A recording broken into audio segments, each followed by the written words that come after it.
সেটা ভাববার বিষয় এসেছে। সুতরাং ওই ধরনের কোনো সিদ্ধান্ত মতামত না নিয়ে তার প্রমাণ হচ্ছে হায়ার কাউন্সিল গ্রুপে বসে এই ধরনের কয়েকটি মেম্বার বলেছে এই ধরনের সিদ্ধান্ত নেওয়া উচিত হয় না।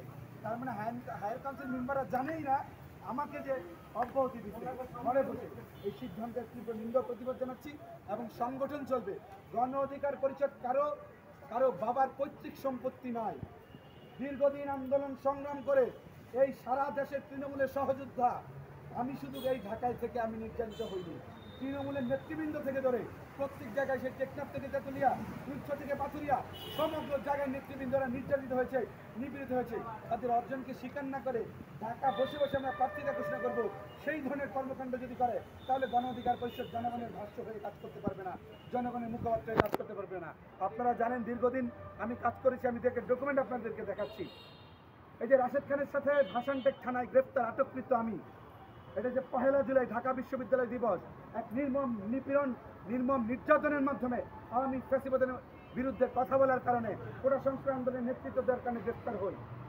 এই হচ্ছে যখন আপনার ছাত্রলীগের অবাঞ্ছিত ঘোষণার পরবর্তী মুহূর্তে আরেকটি গোষ্ঠী বাম জাতীয় সংগঠন, সেই জায়গায় আমরা সংবাদ সম্মেলন করি। বহুত বছর আগের ঘটনা, 18 সালে, চেহারা দেখলে বোঝা যায়। সুতরাং নতুন করে চেনানোর কিছু নাই। আবার সমস্যা নেতা অস্বীকারও করতে পারবে, কারণ যেই নেতাকে দেখি নেতাকে কতক্ষণ করে অসুস্থ মস্তিষ্ক বলে দাবি করে তখন বলা যায় না তখন কি বলে। এই 18 সালে মুক্তিযোদ্ধা মঞ্চের বিরুদ্ধে আন্দোলন সংগ্রাম করেছিলাম, তার বিরুদ্ধে শাহবাগ থানায় 3টা মামলা খেয়েছিলাম। সুতরাং এই হচ্ছে মামলার ফিরিস্তি। এই হাজিরা দিতে দিতে জীবন শেষ। এই হাজিরা দিয়েছি সিএমএন কোর্টে, বারবার হাজিরা দিয়েছি, জামিন নেইনি, কারাগারে ছিলাম, এই হচ্ছে তার ডকুমেন্ট। সুতরাং বিপিনুরকে যখন মোসাদ কাণ্ডে গ্রেফতার করার জন্য বিভিন্ন সরকার পায়তারা করছে, তখন উত্তেগী নেতৃবৃন্দের মতো ছাপিয়ে পড়েছিলাম সেই শাহজালাল আন্তর্জাতিক বিমানবন্দরে। এই মুক্তিযোদ্ধা মঞ্চের বুলবুল সাধারণ সম্পাদক, তাদের বিরুদ্ধে সংগ্রাম করে আবারও মামলা খেয়েছি শাহবাগ থানায়।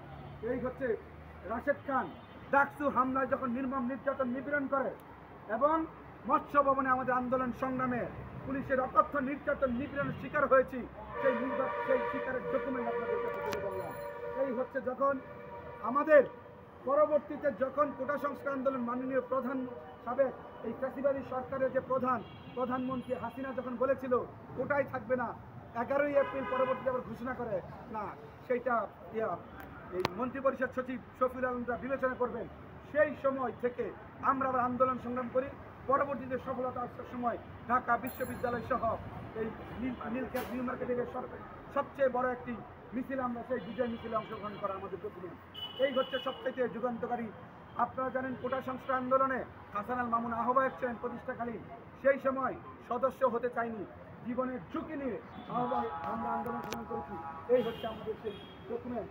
এই আবদার ফাহাদের জন্য ঢাকা বিশ্ববিদ্যালয়কে সর্বপ্রথম প্রতিবাদ করেছিলাম আমরা। এই হচ্ছে তার প্রতিবাদ এবং আমরা সেই জায়গা দিয়ে করেছি আন্দোলন সংগ্রাম দীর্ঘদিন করেছি। যখন ডাকসু হামলায় বিপিনুরকে নির্যাতন করা হয়, যে সংবাদ সম্মেলনে পর্যন্ত ঢাকা মেডিকেল কলেজের সামনে আমরা অংশগ্রহণ করেছি। ঢাকা বিশ্ববিদ্যালয়ের ছাত্রীদেরকে সুফিয়া কামাল হল থেকে বের করে দেয়, সেইখানে আন্দোলন সংগ্রাম করেছি। বিপিনুর আজকে ভুলে গেলে হবে না। ত্যাগীদের যদি আজকে ভুলে যায় তৃণমূলের নেতৃবৃন্দ, সমগ্র ত্যাগী নেতৃবৃন্দ, আপনার ত্যাগ আগামীতে যোগ হবে। সুতরাং আপনার ত্যাগকে আকাশে বাতাসে উড়িয়ে দেওয়া হবে। সুতরাং আমি বলতে চাই সেই সময় আমরা আন্দোলন সংগ্রাম করেছি। এই হচ্ছে ঢাকা বিশ্ববিদ্যালয়ের যখন কেন্দ্রের সাধারণ সম্পাদক মোতাহার হোসেন প্রিন্স এবং সভাপতি আবিদাল হাসান ছিলেন, সেই সময় আমাদের কুত্তার মতো পিছিয়ে ছিল ঢাকা বিশ্ববিদ্যালয়ের সামনে। আমরা সেই সময় ইনস্ট্যান্ট সংবাদ সম্মেলন করেছিলাম রাজু ভাস্কর্যের সামনে। এই হচ্ছে তার document.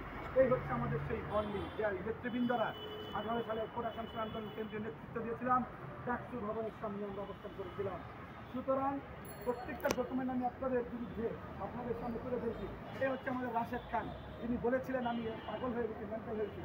That is totally wrong thinking of him. Right now, you want to say that you have to change your word right now.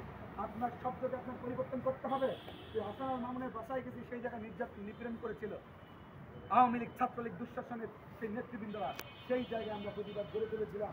আমরা যখন তাদের 3 জনকে উঠিয়ে নিয়ে গেছে হাসান আল মামুন, ফারুক হাসান, রাশেদ নূর, তখন আমরা সংবাদ সম্মেলন করেছি 2018 সালে এবং সেই জিনিস আমরা দাঁড়িয়েছি ইতিহাস অনেক।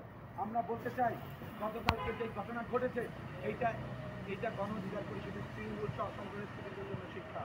আমি মাহফুজ আমার জন্য দাঁড়াই নাই।